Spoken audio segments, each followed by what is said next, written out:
Vous vous concentrez sur le bien devient si grand que vous ne verrez même plus le mal ou n'y ferez plus attention. Vous pouvez vraiment surmonter le mal par le bien. Restez avec nous dans Jouissez de votre vie.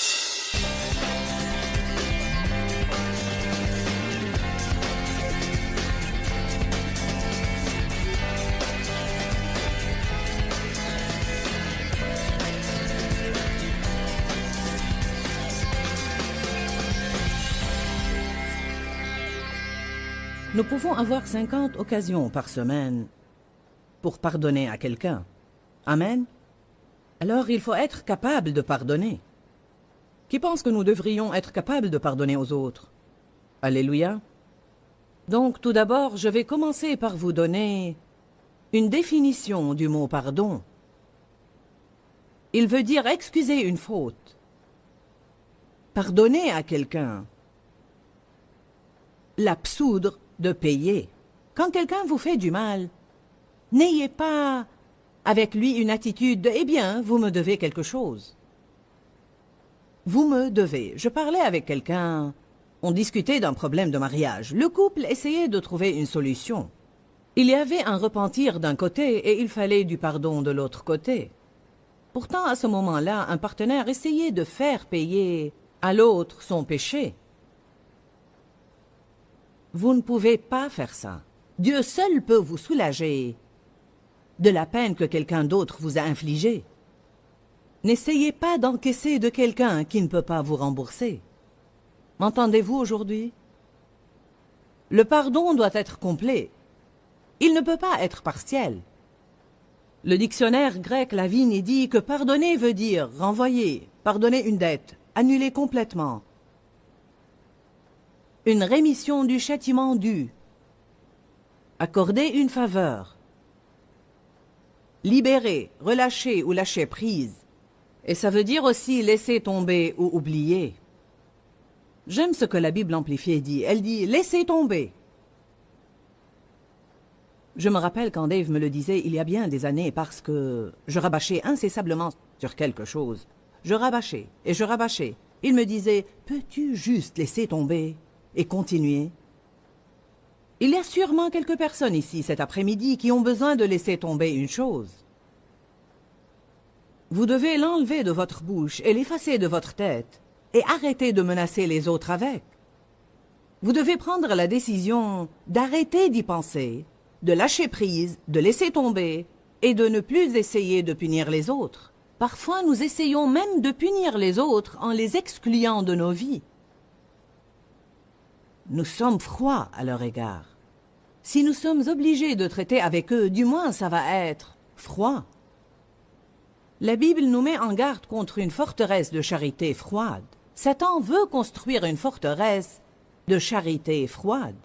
La Bible dit dans les derniers temps, c'est dans Matthieu 24, dans les derniers temps, la charité chez le grand nombre se refroidira.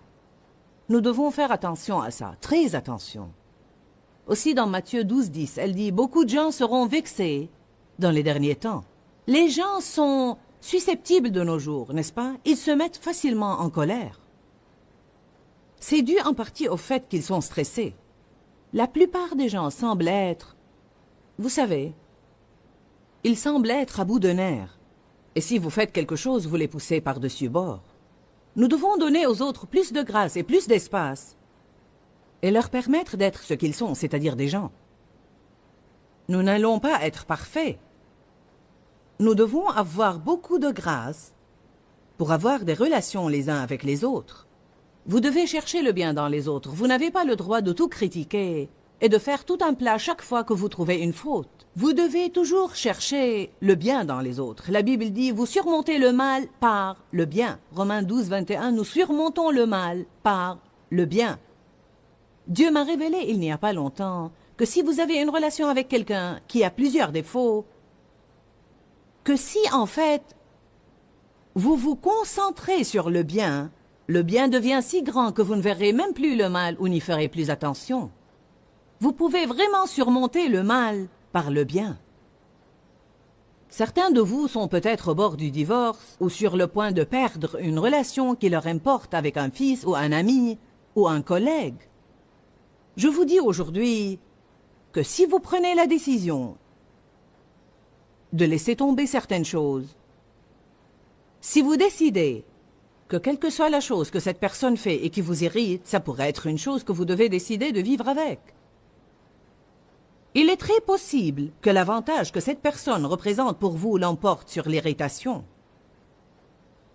Vous savez, vous allez avoir un peu des deux dans chaque relation. Dans chaque relation, vous allez avoir des choses qui sont à votre avantage et que vous aimez, et des choses que vous auriez préféré qu'elles n'existent point. Ça doit être la volonté de Dieu.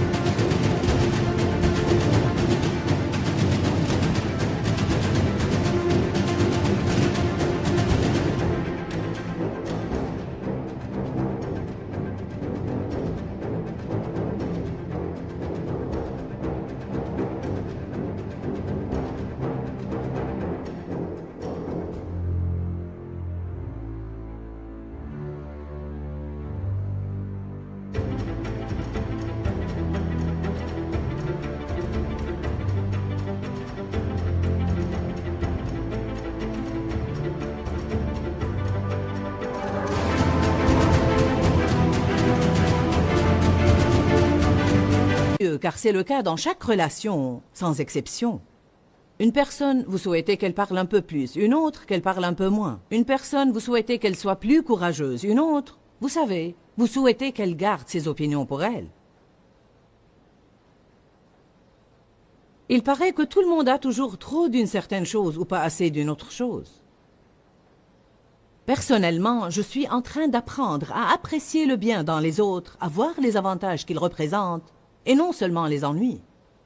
En fait, donner veut dire faire cadeau de, transmettre une offre ou faire don de quelque chose. Je crois que lorsque vous pardonnez à quelqu'un, non seulement vous lui offrez un cadeau, mais vous vous offrez plutôt un plus grand cadeau. Il y a plusieurs raisons pour lesquelles nous devons pardonner aux autres. J'ai toute une série intitulée « Amertume, ressentiment et non-pardon » où je disserte sur toutes ces choses. Mais je veux juste vous donner la liste 7 raisons pour lesquelles vous devez pardonner. Premièrement, simplement parce que Dieu le dit. Nous devons le faire simplement parce que Dieu le dit et simplement pour lui obéir, car nous honorons Dieu par l'obéissance. Je ne pardonne pas aux autres parce que j'en ai toujours envie, car la plupart du temps, je n'en ai point envie. Mais je le fais parce que j'aime le Seigneur. La Bible dit « L'amour de Jésus-Christ nous presse ». En d'autres termes, nous disciplinons nos émotions par amour pour Jésus. Si vous ne pouvez pas pardonner à quelqu'un par amour pour lui, vous pouvez le faire par amour pour Jésus. Simplement parce qu'il vous le demande. Rappelons-nous lorsqu'il a dit « Père, pardonne-leur, car ils ne savent ce qu'ils font ». Et Étienne, quand il a été lapidé et qu'il a dit « Seigneur, pardonne-leur, car ils ne savent ce qu'ils font ». Rappelons-nous de Paul, quand tous l'ont abandonné lors de son premier procès et qu'il a dit « Je vais juste les laisser entre les mains de Dieu, je vais juste laisser tomber et laisser ça entre les mains de Dieu ». Dieu nous justifie et il va régler les choses dans notre vie parce qu'il est un Dieu de justice, mais il ne peut pas le faire si nous nous agrippons au non-pardon. Nous devons le lui donner pour qu'il puisse en faire quelque chose. Certains se demandent pourquoi Dieu n'a jamais établi la justice dans leur vie et lors d'une épreuve, mais vous ne lui avez jamais donné le problème. Deuxièmement, vous devez pardonner car votre foi n'agit pas si vous ne le faites pas. Allez à Marc 11. Peut-être connaissez-vous bien ces passages, mais ça m'est égal. Dieu m'a demandé de les prêcher, alors vous devez être secoué à cet égard. Il n'est pas dit que chaque message doit être une parole nouvelle, mais il doit être simplement une parole actuelle. Peut-être souffrez-vous de non-pardon et vous devez le surmonter, ou bien vous allez l'avoir dans un proche avenir et vous devez être capable de vous en occuper quand il vient. Savez-vous que ça fait vraiment peur de réfléchir qu'on ne sait jamais à quel moment on doit être prêt à pardonner à quelqu'un? Je veux dire que vous pouvez être là 1 minute avant et penser que tout est parfait. Vous vous retournez et quelqu'un vient vous vexer ou vous dire quelque chose ou vous faire quelque chose et vous vous trouvez ayant besoin de pardonner. En fait, j'ai personnellement décidé finalement, je ne veux pas avoir à faire des efforts tout le temps, avoir à me débattre à n'en plus finir pour essayer d'arriver là où je peux le faire. Alors j'ai finalement décidé, je veux être capable de pardonner. Je veux être la sorte de personne que vous devez vraiment pousser, je veux dire beaucoup, pour pouvoir l'énerver et la contrarier. Parce que je veux vivre dans la paix de Dieu. Je peux vous dire, Satan vous tend un piège pour vous contrarier. Et une des façons de le faire, c'est par les personnes exaspérantes.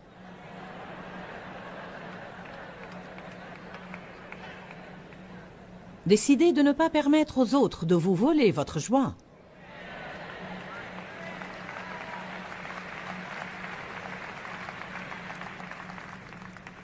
Marc 11, 22. Et Jésus prit la parole et leur dit, « Ayez foi en Dieu constamment. » Alors nous ne devons pas avoir foi et puis un peu de doute et puis un peu de foi et un peu plus de doute. Nous devons avoir foi en Dieu constamment. Nous devons apprendre à vivre de foi en foi. En vérité, je vous le dis, si quelqu'un dit à cette montagne, « Ôte-toi de là et jette-toi dans la mer », et s'il ne doute point en son cœur, mais croit que ce qu'il dit va arriver, il le verra s'accomplir. C'est une promesse redoutable. C'est pourquoi je vous dis, tout ce que vous demanderez en priant, croyez que vous l'avez reçu et vous le verrez s'accomplir. Verset 25, nous n'osons pas nous arrêter au verset 24. Vous ne devez pas vous arrêter là où vous voulez tout le temps. Vous devez vous assurer de lire les versets dans leur contexte pour bien comprendre tout ce que Dieu dit à ce sujet. En fait, la plupart des gens aiment sortir les versets 22, 23 et 24. Mais ces versets n'agissent pas dans notre vie à moins que nous vivions les versets 25 et 26. Et lorsque vous êtes debout faisant votre prière, si vous avez quelque chose contre quelqu'un, je pense que cela n'exclut rien. Si vous avez quelque chose contre quelqu'un, pardonnez-lui, laissez tomber, oubliez, lâchez prise, afin que votre Père qui est dans les cieux vous pardonne aussi vos défauts.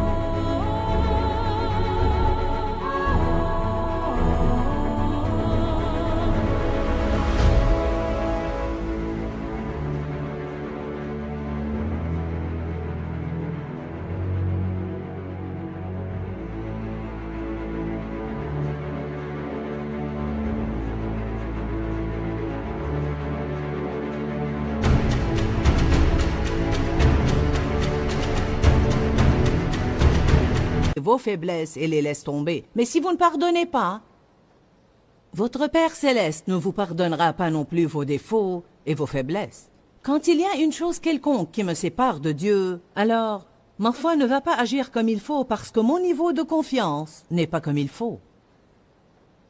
Alors il dit, votre foi ne va pas agir si vous avez des choses dans votre cœur qui bloquent votre relation avec moi. Si vous ne pardonnez pas aux autres, alors je ne peux pas vous pardonner. Vous savez, nous prions la prière du Seigneur. Notre Père qui est aux cieux, que ton nom soit sanctifié, que ton règne vienne, que ta volonté soit faite sur la terre comme au ciel. Donne-nous notre pain quotidien. Pardonne-nous nos offenses, comme nous pardonnons aussi à ceux qui nous ont offensés. Je me demande combien d'entre nous voudraient vraiment cela. Vous savez, nous devons penser à ce que nous disons dans la prière.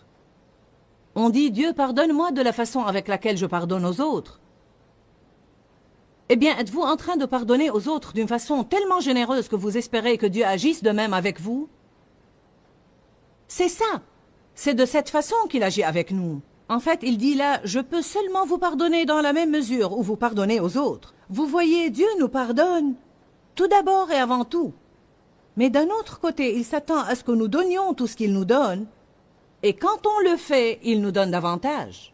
Si vous donnez la miséricorde, vous recevrez la miséricorde. Dieu nous donne au départ la miséricorde. Il nous sauve par la grâce et la miséricorde. Il nous pardonne nos péchés et il veut que nous laissions cela affluer vers les autres à travers nous. Il nous aime et veut que nous recevions cet amour puis que nous aimions les autres. Il nous pardonne et il veut que nous recevions ce pardon, que nous nous pardonnions et que nous le laissions affluer vers les autres. Il nous donne la miséricorde et il veut que nous la recevions, que nous soyons miséricordieux envers nous-mêmes et la laissions affluer vers les autres à travers nous. Nous devenons un canal où ce flux passe tout le temps dans nos vies. Certains sont des tuyaux bouchés. Nous voulons vous déboucher aujourd'hui. Qui veut être débouché aujourd'hui? Parfois, je pense que les gens sentent... Ils sentent littéralement comme quelque chose m'entrave. Quelque chose bloque mon progrès. En fait, ils ne savent pas ce que c'est, parce que Satan nous dupe et nous trompe. Parfois, nous pensons que nous avons de bonnes raisons pour en vouloir aux personnes. Mais je ne peux trouver rien dans la Bible qui dise que nous avons le droit d'en vouloir à n'importe quelle personne, même quand elle nous fait du mal à plusieurs reprises. C'est la chose la plus difficile à traiter. Quand la même personne nous fait la même chose, encore et encore et encore et encore. Le pardon ne signifie pas toujours la restauration de la relation. L'enseignement sur le pardon gêne certains de vous car ils pensent « Je ne veux pas reprendre cette relation et laisser cette personne me maltraiter ». Servez-vous du bon sens. Personne ne vous demande de laisser quelqu'un vous tabasser 5 fois par jour. Mais vous ne devez pas le haïr. Rappelez-vous que ceux qui souffrent font souffrir les autres et que celui qui vous fait du mal souffre dans son intérieur et quelqu'un lui a fait du mal. Peut-être qu'ils ne sont pas dans un état qui vous incite à avoir une relation étroite avec eux, mais vous ne devez pas les haïr, parce que si vous le faites, vous allez vous tourmenter. Troisièmement, le non-pardon est comme une crasse ou une saleté spirituelle sur l'homme intérieur. C'est comme de la boue que je prends pour m'enduire le corps avec et m'en couvrir partout. Vous allez me regarder et dire « Joyce a besoin de se laver ». Pourquoi voudrait-elle aller partout avec cette saleté? Dieu regarde nos esprits comme ça. Chaque offense, chaque non-pardon est comme une grosse tache de boue sur notre homme intérieur. C'est comme de la crasse spirituelle. Nous devons nous laver dans l'eau de la parole. Dites les uns aux autres, ne jouez pas dans la saleté. Quatrièmement, le non-pardon cause la torture dans votre vie. Il cause la dépression, le manque de joie, la lourdeur. Vous n'êtes pas heureux, quelque chose ne va pas, car votre esprit est empoisonné. Allez, ne vous torturez plus. Pardonnez à quelqu'un. Pourquoi rester là à vous lamenter pendant que la personne qui vous a fait du mal s'amuse sans se soucier de votre chagrin? Cinquièmement, le non-pardon bloque votre relation personnelle avec Dieu. Il bloque votre capacité à venir et à jouir de sa présence. Votre vie de prière est entravée. Rendez-vous service et pardonnez. Sixièmement, vous ne pouvez pas aimer avec du non-pardon dans votre cœur. Nous devons marcher dans la charité. Amen. Il est si important de marcher dans la charité. Vous n'allez jamais avoir une guerre spirituelle efficace contre l'ennemi, à moins que vous n'ayez une marche dans la charité qui soit passionnée et ardente. La charité est l'arme la plus importante que vous ayez pour la guerre spirituelle. Parler les langues ne vous profitera pas si vous ne marchez pas dans la charité. Vous pouvez avoir toute la foi du monde. Si vous n'avez pas la charité, votre foi ne va pas agir, car la foi agit par la charité. La Bible...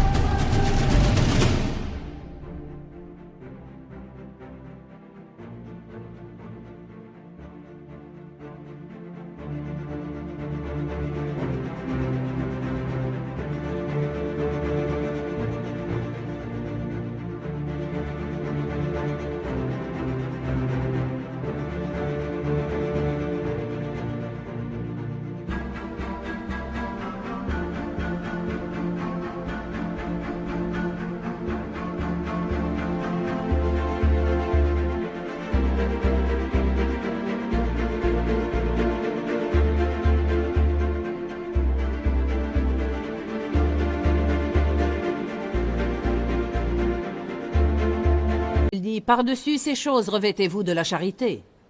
Ayez les uns pour les autres une ardente charité. Donc il est de la première importance de faire la plus grande attention à notre marche dans la charité. La charité est plus importante que votre prospérité et votre guérison. La charité est plus importante que votre promotion et votre succès. Jésus nous a demandé de nous concentrer sur la charité. Si nous pensons aux choses importantes d'abord, cherchez premièrement le royaume et toutes ces choses vous seront données par-dessus.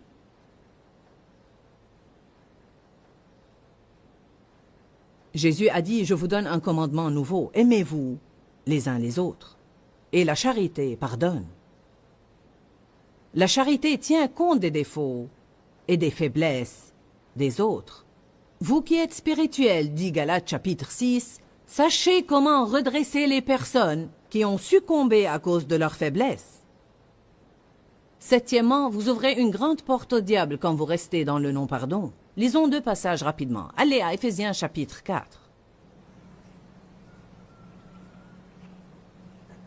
Certains de vous n'ont probablement jamais lu ces passages, mais beaucoup de vous les connaissent bien. Mais cela ne signifie pas que vous les vivez.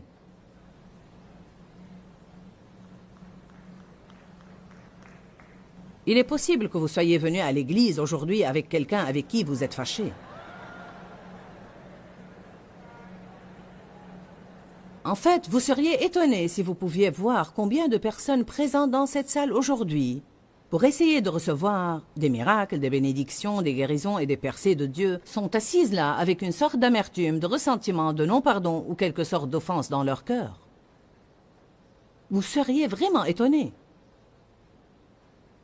Mais ça va changer avant que vous ne quittiez aujourd'hui.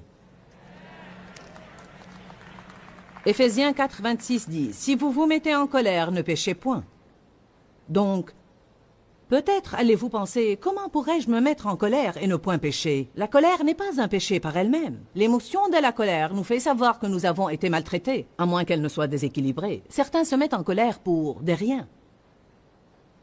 Ce n'est pas nécessairement faux de se mettre en colère, mais c'est faux de rester en colère. La Bible dit, vous devez y mettre une fin, vous devez résoudre le problème et ne pas rester furieux. Je veux vous dire une chose, vous pouvez être fâché contre les autres et ne pas savoir que vous l'êtes. C'est pourquoi vous devez apprendre à examiner vos sentiments quand certaines personnes sont à proximité et comment vous les traitez et comment vous parlez d'eux quand les autres les mentionnent.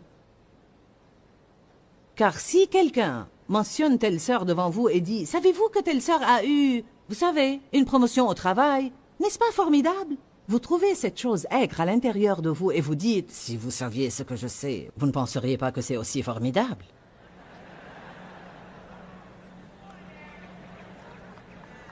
Donc il y a toujours quelque chose à régler à l'intérieur. Il y a un peu d'eau amère là-dedans qui a besoin de redevenir douce. Si vous vous mettez en colère, ne péchez point, ne laissez pas votre colère, votre exaspération ou votre indignation durer jusqu'au coucher du soleil. Et ne donnez pas accès au diable pour prendre pied, ne lui donnez aucune opportunité, aucune. Lorsque vous permettez au diable de prendre pied, il pourra construire une forteresse. Une fois la forteresse est là, vous avez un grand problème. C'est pourquoi je vous encourage aujourd'hui à être capable de pardonner. Soyez prompt à donner et soyez généreux dans votre pardon. Votre première réaction à l'offense doit être « Je vous pardonne ». J'ai appris cela même dans la circulation. Si quelqu'un prend la place de stationnement que j'attendais, je dis simplement « Je vous pardonne ».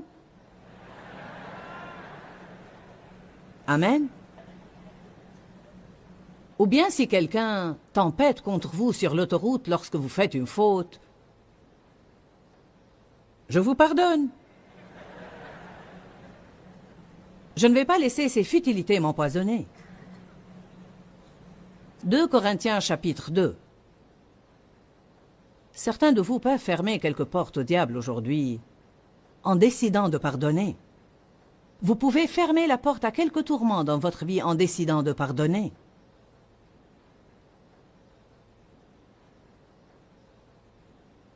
Dans 2 Corinthiens 2, verset 10, Paul dit « Or, à qui vous pardonnez, je pardonne aussi. » Et ce que j'ai pardonné, si j'ai pardonné quelque chose, c'est à cause de vous, en présence de Jésus-Christ.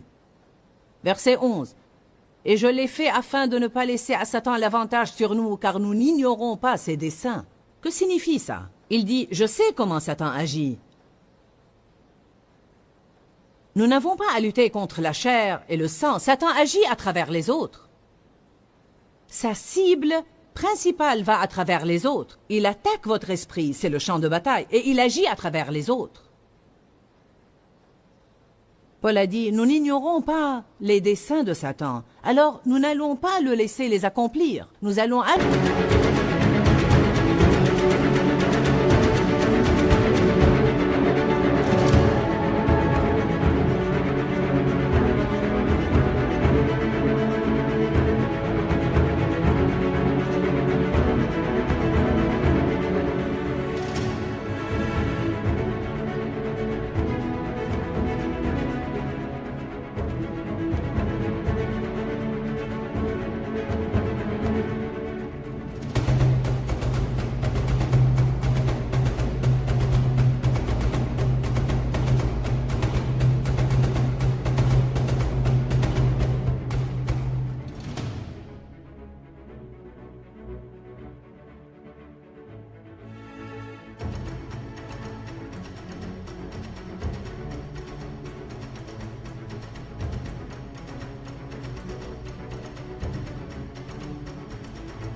non pas comme il veut que nous agissions, mais nous allons réagir avec la puissance du Saint-Esprit, avec le pardon, la miséricorde, et nous allons laisser tomber. En fait, je ne sais même pas vraiment comment vous dire combien ce sujet de pardonner et d'oublier est important. Je veux dire que beaucoup de gens se gâchent la vie parce qu'ils gardent une amertume et un ressentiment envers quelqu'un ou qu'ils ont des offenses accumulées dans leur cœur. Je veux vraiment vous dire que pardonner aux autres ainsi que vous pardonnez vous-même est la clé d'une vie plus heureuse et plus agréable. Vous allez être malheureux si vous ne pardonnez pas. Le non-pardon est vraiment comme de la crasse spirituelle sur notre esprit qui amène la torture de notre propre vie.